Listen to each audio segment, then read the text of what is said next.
Welcome, thank you. Welcome everyone to a special edition of the Dallas Housing Coalition's Housing for All webinar. We're coming to you on a Thursday afternoon, so we're happy to have you or on the replay whenever you get the time. My name is Andrea Gillespie, and I am your host of the Housing for All webinar series. I also serve as Senior Manager of Community Development at Charles Schwab Bank and as a board member for the Dallas Housing Coalition. Thank you so much again for joining us for another installment.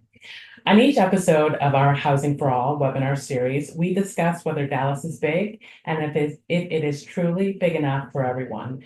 By having impactful conversations with members of the Dallas Housing Coalition and other community leaders who are Dallas's strongest advocates for keeping the city affordable. Joining me this afternoon is Will Toler. Will is a property tax consultant for the Toler Company. His expertise includes client representation in ARB hearings, mediations, and arbitrations. He serves as a key liaison between clients, appraisal districts, and taxing entities, leveraging his academic background and professional experience in property valuation and tax consulting. The Toler Company is a member of the Dallas Housing Coalition and is supporting the community by providing tax consulting free of charge for lower income residents. Will, thank you so much for joining me this afternoon. Thank you, Andrea, and quick shout out to Brian Toney for getting us connected. Thank you so much to the Dallas Housing Coalition for all the advocacy they do to make Dallas a better place to live. Thank you. Well, thank you for that, and thank you for being a member of the coalition. We couldn't do this work without people like you. And I want to just get us right into the conversation. I understand that the Toler and Company is a family business, and I'm just wondering how the family got its start in the business, and what motivated you to join the business? Yes. I grew up watching my father do his property tax services, and I'm going to dive right into it. I was 10 years old when our office won in trial the first equity case for a residential property in the state of Texas. D Magazine actually wrote an article called "The Cheapest Mansion in Dallas," and it was a case where the homeowner purchased the property and DCAD treated them unequally to their neighbors. And my father was the expert witness, and the jury deliberated for a whole 12 minutes. And I think about 10 of it was just to fill out the paperwork of them concluding their result that we had won the case. And instead of being a 10-year-old riding bikes and practicing my reading and writing, I maybe should have done more of that.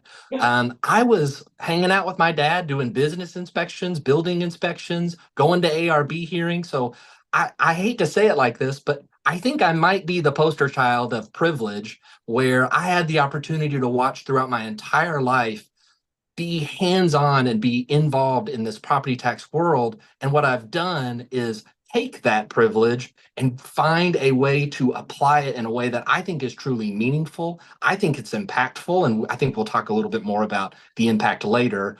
But it's something that I love to do. Many of my clients are my friends. They invite me to their parties. That I've been to a few baptisms, I've been to a few barbecues. This is something that I truly love to do. And unfortunately, fortunately, we are here to help, and I look forward to the day where there are more service providers doing things similar to what we're doing. I love it. I have to say, I love your enthusiasm. It sounds like much like your family lineage, that you never shy away from a challenge and an opportunity to help someone who needs it. And I think that's very commendable. Yeah, taxing, property taxes, taxation in general, A, it's not something a lot of people like to talk about, and B, it's not something that everyone understands either.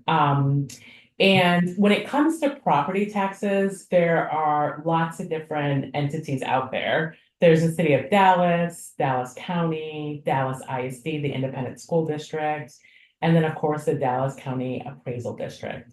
In the simplest terms, can you share what is the difference between each of these taxing entities that I just mentioned? And what is the relationship between each other and how they may show up on our bills? Yeah. DCAD, the Dallas Central Appraisal District, is the central, not the county appraisal district, because they are the group that is separate from the city, the county, and the school, and the community college and the hospital. Those are the groups that tax you. The school is about 2 quarters, the city is about 1 quarter, and the county is the other quarter. And then the county is divided up into pennies and nickels, dimes and nickels with the community college and the hospital. Um, I'd love to tell you a few stories that explain that a little bit better as Great. opposed to just dryly going into it, and Great. would be happy to discuss that with you if that'd be okay. Yeah, I would love that. Our viewers would too. First, I want to talk a little bit about Toler Company is a for-profit company. Toler Company is for-profit in the private sector. Our biggest client is AMC movie theaters. We represent them almost nationwide. Will Toler, me, have branched off. We call ourselves Dallas Homestead, and we partner with organizations that are in what we call underserved communities. I want to show you a map. I hope you can see it. This is Dallas County. And when you see this map, you might see a lot of orange dots. Do you see a lot of orange dots up top? I do. That's I-30. Do you see a lot of orange dots down here? That's No, Bishop Arts. no, not at all. They're all clustered in the northern part of the county. Our Or first city. statistic in 2018 said that 90% of North Dallas does the right thing. They protest their taxes, they get their homestead exemptions, if they their taxes go up, they register for a payment plan, or they hire someone like me to represent them in their taxes. And that map showed visually what our statistics say. It's 90% in North Dallas, it's 9% south of I-30 and in West Dallas. We include the Trinity River south of I-30. Um, we think that that is huge inequity. That is completely unequal. And those neighborhoods, while my home in Lake Highlands has nearly doubled in the last few years, parts of West Dallas have gone up tenfold, 1,000%. They've That is moved the insane. comma. That is insane as someone who also pays property taxes to see a bill that's gone up tenfold. But that's a real thing for people living in West Dallas, for sure. I want to quote Councilmember Chad West for something that he said. It was very powerful during a Zoom related to housing and affordable housing. What he said was the best affordable housing program is to keep people in their homes. And what there's 2 feet of there's two sides of this issue.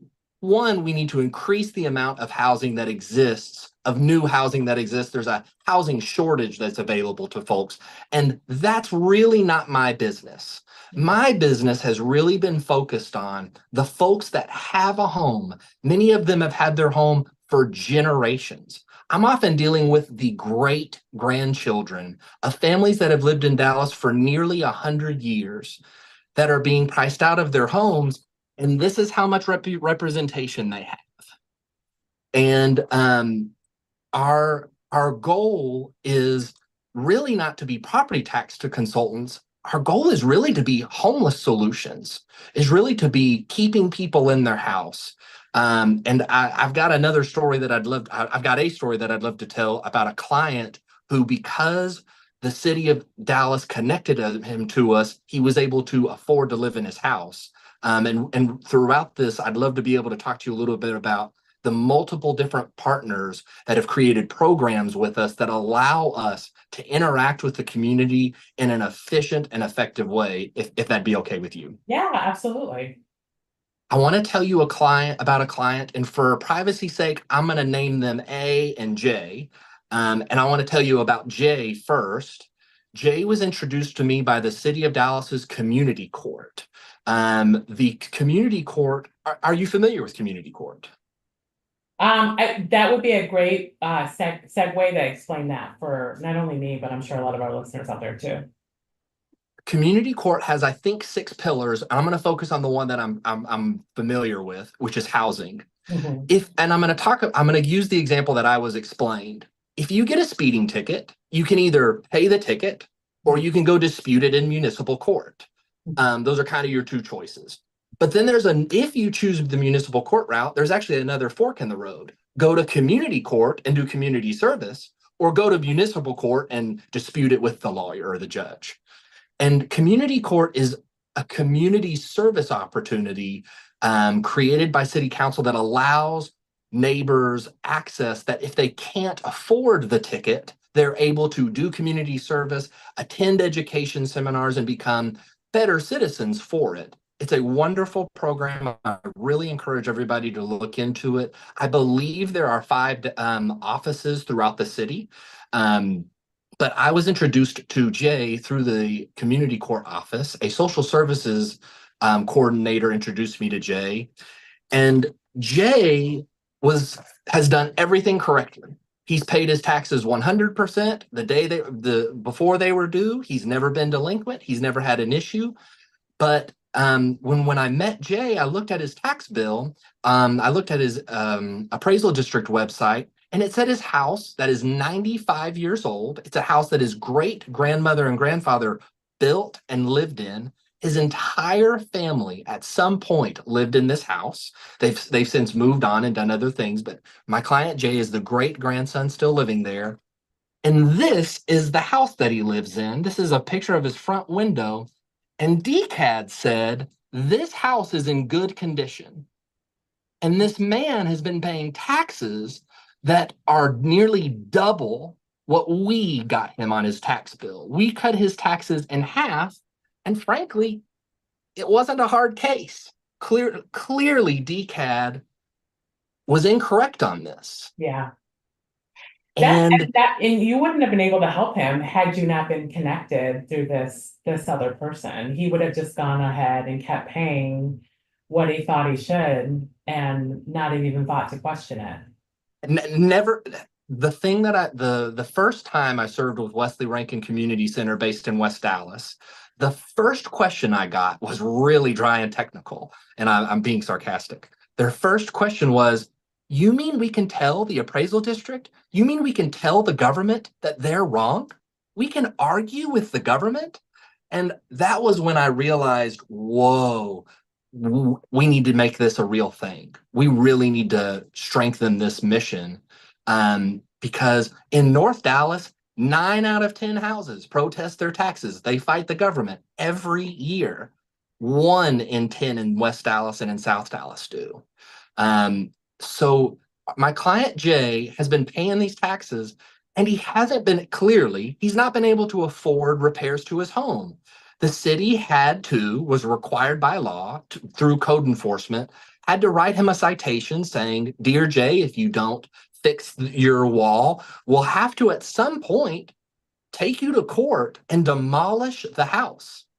If you can't afford to repair this house, it will go to court and be demolished. And that's where I came in. First, this year we cut his taxes in half, so that tax savings will now be able to be applied. Future expenses are now going to be applied to the savings. But then we qualified him for his homestead exemption. And Okay. that's where things got fun. Mhm. First, what's a homestead exemption?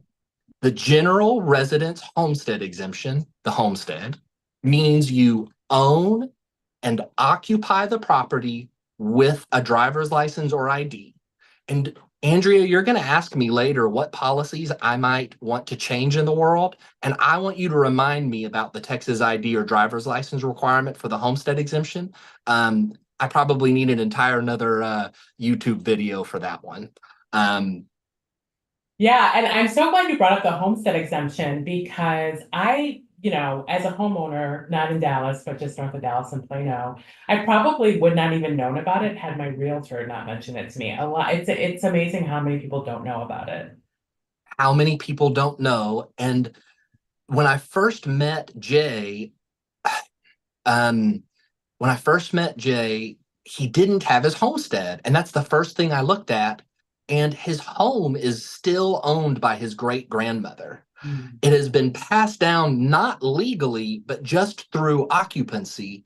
It is what we call having a home with clouded title. Well, luckily, the lawmakers recognize that inheritance has been become a very slow process. Many people who are in probate court to probate a will, they're often there for more than a year. It's not like you go probate a will and you go in on Monday and you're out on Tuesday. And so probate created a law that allows heir property owners, the heir of the property owner, who occupies heir property, heir property. It allows heir property owners to qualify for the homestead while they navigate inheriting the house legally with a title change. When we qualified Jay for his homestead exemption, he received refunds on taxes he was overpaying. It's not we're taking tax money out. It's taxes that he was not supposed to be paying. So he got a And refund check. and that refund check, are you familiar with the HIP program, the Housing Improvement and Preservation Program? No, but to go back a second to the homestead Okay. exemption, can you tell the viewers what having that exemption does to your tax bill? I will. And if I don't, call me back. But I'm getting, I promise I'm getting there. If I Okay, don't cover that, get back, I'll I get there. will. I'll give you the dry and boring version. The homestead is a 20% cap year to year. And it's the way that the legislators were able to say, if you could afford last year's bill and last year your house, like let's use West Dallas, if one year your house was $50,000 and the next year it's $500,000, well, it's okay. We're going to pump the brakes. It'll go from 50 to 70 to 100 to 150. It'll go up by smaller increments as opposed to in one year it being 50 and the next year it being 250. Because that's what happened in West Dallas. One year it was one year is 50, next year is 250. So it allows you to get, if you could afford it last year, you should be able to afford it the next year. It gives you a chance to to not be shocked with your next tax bill. But it also, that cap can go backwards. And so for folks in West Dallas, when we meet them, their tax bill says 250. And then we apply for the homestead, and their homestead cap 2 years ago was 50. So they start paying a whole new set of taxes. That's another thing that we should have our own webinar on, is just what the homestead cap is. Um, I want to I want to talk a little bit, keep going on Jay's refund. Yeah. Jay got a refund on taxes he overpaid that completely pays for the renovations that the city was planning on loaning him through the HIP program. So I have taken a client, a resident of Dallas, out of the need of being in the HIP pool and put them into their own opportunity to fund their own housing repair. And all because Jay didn't know he needed a homestead exemption. Wow, It that's it took a lot. It took a lot more than that. I had to drive Jay to the driver's license office and get his license renewed.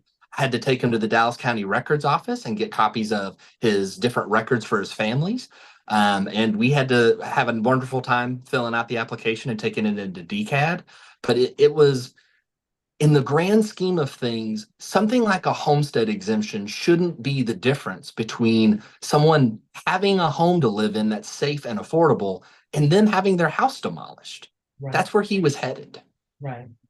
We I think love that example. I mean, it really shows in real color just all the implications of, not having the access to resources like yourself or the education and what that can mean in real dollars and cents to not only to someone's tax bill, but whether someone can keep their house or not.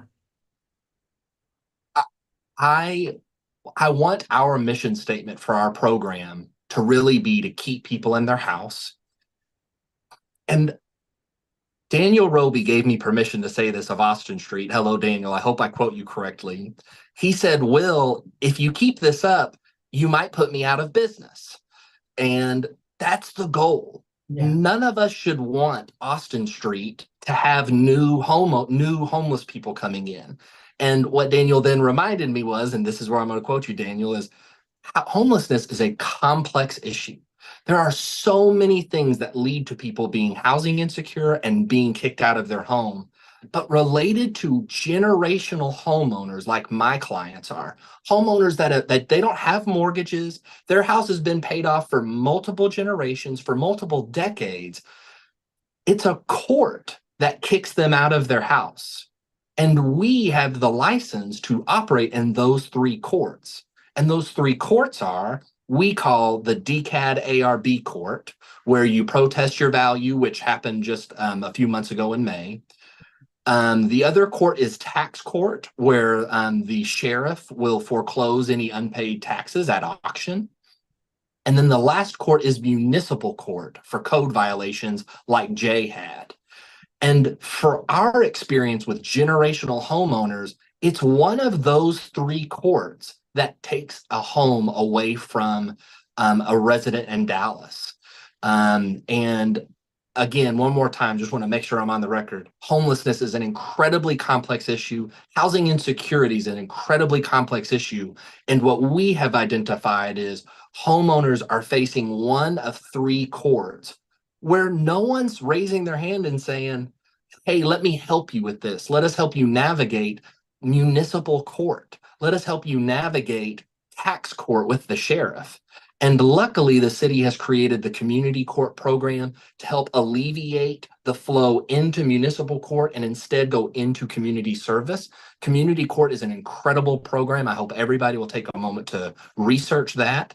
But our expertise is representing homeowners and being experts, like my father has been for 40 years, and like I like to say, I've been for about a decade, to represent these homeowners, to step into their shoes and to advocate for them. Your Honor, we are working on this. We are taking care of this. We are handling these things. And if, Your Honor, if you will give us a continuance, we'll be out of your court. We will comply with the law if you'll allow us the time to navigate this complex system of title and exemptions and values. And if you have any questions, I'd love to hear them, but I've got a great story that talks about what it looks like when someone's on the precipice of having their home taken from them by a court. Yeah. Let me ask you a question, and this may actually dovetail into your story a little bit, but I want to go into just the whole process of how these taxing entities appraise your property or value your Yeah. property. Um,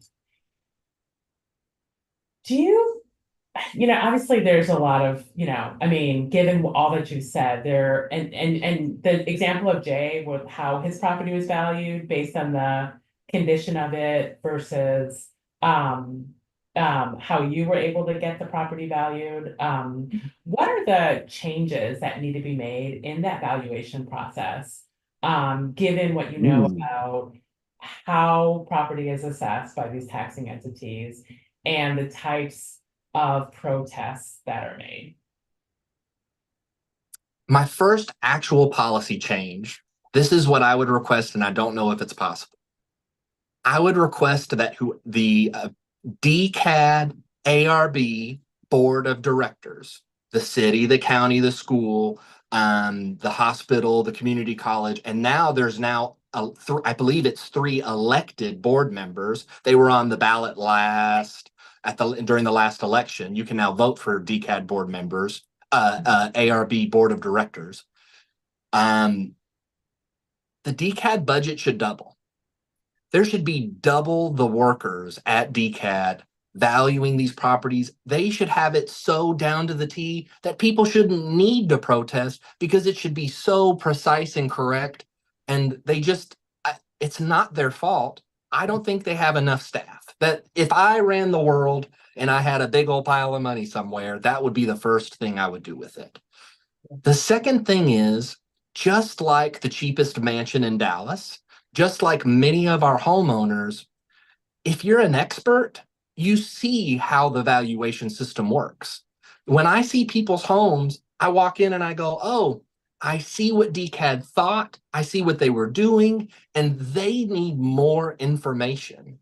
And that's why people protest their taxes. And normally, the only information DCAD doesn't have very, very accurate is the condition of the house through pictures. I don't know if they've ever asked you to bring in photos. That's normally the thing that they're the most unable to do. They can't do a million housing inspections. Or are they using So Google? Like, how are they doing that? well, they can't see inside your walls. They can't see what your bathroom looks like. They can't see your updated kitchen or your original condition kitchen. And when I walk in, and I should have printed one or prepared one. When I walk in, I don't just walk in and say, the condition of my house isn't what you say it is. I think I deserve 10% off. I use their system and I use their language and I run it against the replacement cost new. Are you familiar with that phrase? Replacement cost new? It's Uh, the yeah, go ahead and please explain. Yeah. I was gonna answer it, but then I don't want to get it wrong.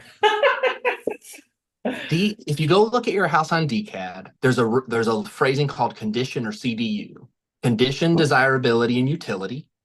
And for condition, it's about how, whether it's brand new and updated or if it needs a lot of repair. The rating is excellent, very good, good, average, fair, poor, very poor, undesirable. Excellent and very good means it's been updated. Think granite countertops and marble floors. Good means it doesn't need repair, which is what they thought Jay's property was. Mhm. Average and fair is like it needs a fresh coat of paint, or maybe it needs new windows, something like that.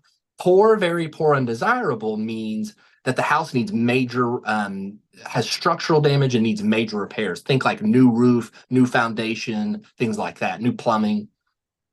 Um, and when you go in and bring pictures, I use DCAD's depreciation table. I pick a number and I use their table. And when I present my case, the ARB goes, "Oh, that makes tons of sense. Let's adjust the number." And too many homeowners just walk in and say, "DCAD said my house was 300,000, but I think it's 200,000."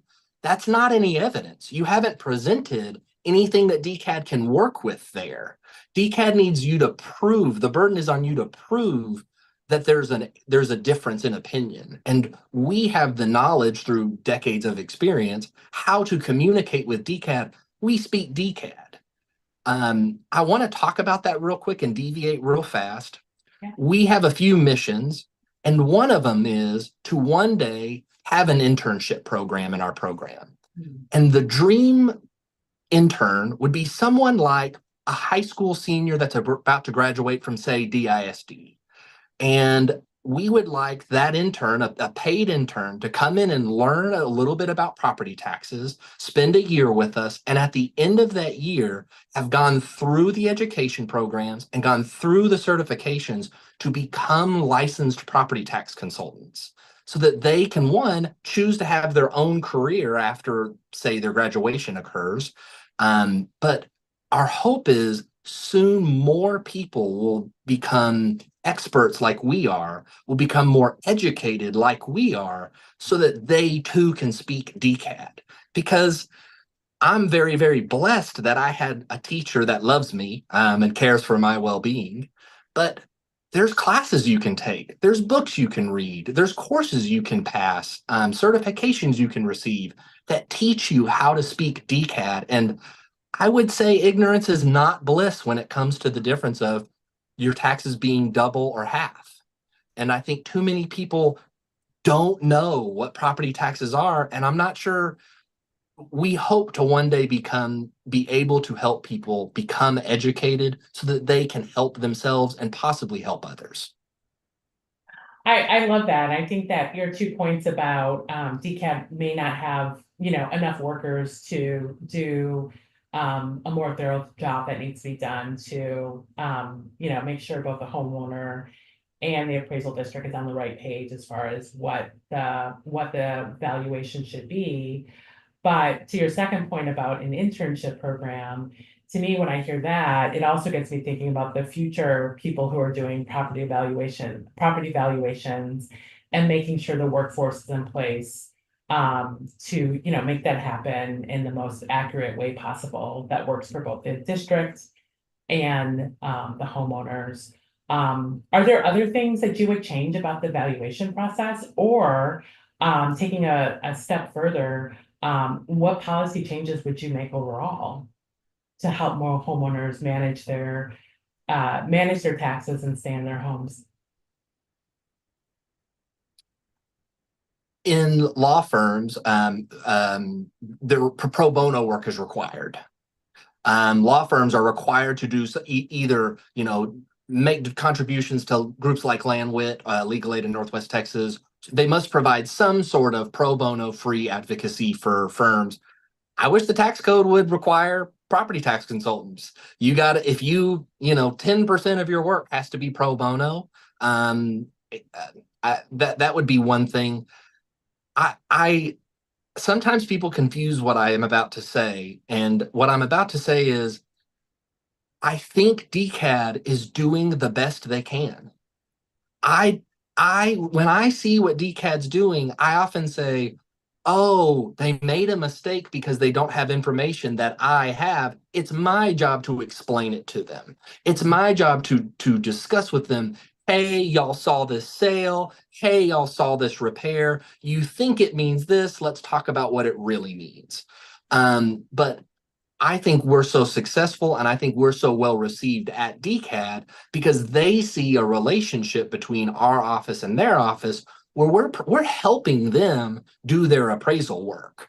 When my clients are represented by Toler Company at DCAD, their taxes become the correct number. They get taxed at the right number. And so when people say my taxes are wrong, my first question is did you call me to represent you? That's not a solicitation. I'm only taking certain clients.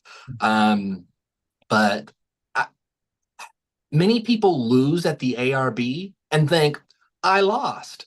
Well, the cheapest mansion in Dallas, if they had stopped at the ARB, they would have lost. They took it to court.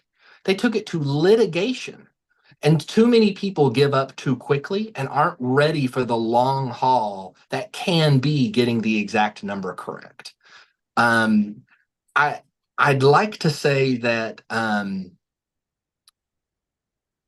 really, really do believe there is the ability to help DCAD and for DCAD to grow and expand is my biggest advocacy point to policies that should change. I have to be just totally honest with you. I think we have 100% success rate at our property tax appeals. Only when there's an absolute fact in dispute, only when there's a law in dispute. What does this law mean? Is it a slow process for us? But when we present our case, we almost always get our number within a few dollars. And a lot of people protest their taxes and they ask for 5, 10, 15% off. Most of our cuts are somewhere between 30 and 50% off. And it's not if you use Toller Company, you'll get 30% off. That ain't it. But if your house hasn't had a protest, DCAD's probably off by 50%. No, they don't have the right information. Does that answer your question? Yeah, no, absolutely. It absolutely does. And as we begin to, round out our conversation, I'm curious from your point of view and just all of your experience around property valuation and managing, any kind of conflicts around how a property is being taxed. What strategies should property owners, developers, or even community members, especially those who are working on affordable housing, what do they need to know from their point of view when it comes to implementing and managing their tax situations? I don't think homeowners are the only ones that might need a little bit of a course refresher on how property taxes work. There's been many a time that we've been to a housing meeting where everybody's talking about all the variables, and then the property tax part comes up and they go, okay, yeah, and yeah, the property tax bill is going to be $100. Next thing. And I go, whoa, whoa, whoa, whoa, whoa. Let's talk about all these things. And excuse me. I really do think there are far too many people, and I think you admitted or confessed yourself that just don't know enough Yeah. to really be able to understand this. Sharon Grigsby of the Dallas Morning News said property taxes is confusing and hard to understand on a good day. My clients aren't having good days. They're starting way, way behind. It is a hard day, and I just can't advocate enough. There are tons of programs out there to become educated on how property taxes work. And it sounds like if you are a community member or a developer or, an owner of some other kind of property, that just being able to know where and how to access help, and access expertise is probably the most important thing, especially based on the map that you showed at the top of the call. I mean, there's a case to be made that there's parts of the city that either don't know or don't have access, and that's really your number one tool to manage a tax situation is just to have access to the right resource and the right expertise. Absolutely. Andrea, could I take one quick moment and just thank some of my friends that we've gotten to work with, Yeah, um, absolutely. that have allowed this program to be possible? Yes, absolutely. Our first organization that ever reached out to us was the Wesley Rankin Community Center based in West Dallas. They are an incredible foundation, incredible charity that's been serving West Dallas for generations. That was where I had my first question. You can protest, you can disagree with the government. We are so proud to have a partnership with them where they hosted our last season of value property protests. We had hundreds of clients come in and protest their taxes and get one-on-ones with me. We also want to thank Fraser Revitalization based in South Dallas. They were the first group that helped us receive funding for this tax year to allow us to serve this or provide this service. Nearly half of my clients came to me through my volunteering at the North Texas Food Bank's two shelters that are hosted by Brother Bill's Helping Hands and Bridge Builders. Brother Bill's is based in West Dallas, and they have a partnership with Bridge Builders, which is in South Dallas Fair Park in the Ideal neighborhood. And we have dozens and dozens of homeowners that were in tax court or in municipal court facing foreclosure on homes they have owned for generations that now will have a place to live for the rest of their lives, all thanks to the relationships that we've had with those partners. The ICDC group with Billy Lane hosted one of our workshops this year. It was a wonderful opportunity to work with them. Builders of Hope and James Armstrong, I think he's got the best anti-displacement toolkit that the city has seen. It's a wonderful program. They're doing a lot of great work, especially in West Dallas. But we're just really, really glad that we've had an opportunity to get involved and work with so many different groups that have been sending us neighbors in need, homeowners in need. And we're now in a position where referrals are coming into us from city council members and from community courts. It is very, very clear that this service appears necessary in order to keep these generational families in their homes. We're having success. We're saving people from losing their homes. We're allowing people to afford housing repairs and have a safe, affordable place to live. Um, we couldn't have ever done it without these nonprofits that have stepped up to introduce us to their neighbors. It was a sacred thing for them to do, to introduce their neighbors and their residents and say, hey, here's this white guy from North Dallas who's going to try and look at your driver's license and talk to you about how long you've owned your home and do all these things. Talk to him about all this stuff. And we are so grateful for the many, many partners and friendships we've made that have allowed us to serve our neighbors. And one more time, to end where I started, thank you to Brian Toney and to the Dallas Housing Coalition for allowing us to support the idea that Dallas needs more safe and affordable homes. Well, I can't think of a better note to end on. Thank you so much for joining us this afternoon for a special edition of Housing for All and sharing your unique perspectives on property taxes and the work you do day in and day out and helping people manage their situations and stay in their homes.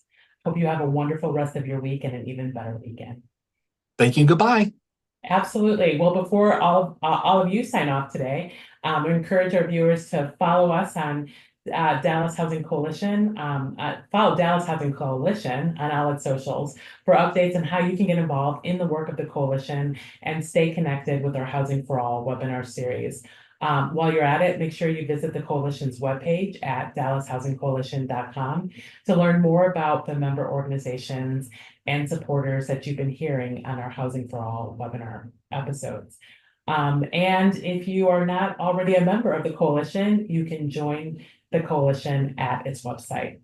And one last thing, if you're interested in showing your support for Forward Dallas, be sure to check out all of Dallas Housing Coalition social media posts about Forward Dallas, and how you can show your support is included in those posts to give you some clear instructions on showing your support for Forward Dallas. Thank you again for tuning in to another episode of Housing for All, where we discuss whether Dallas is big and if it is truly big enough for everyone. Take care, and we'll see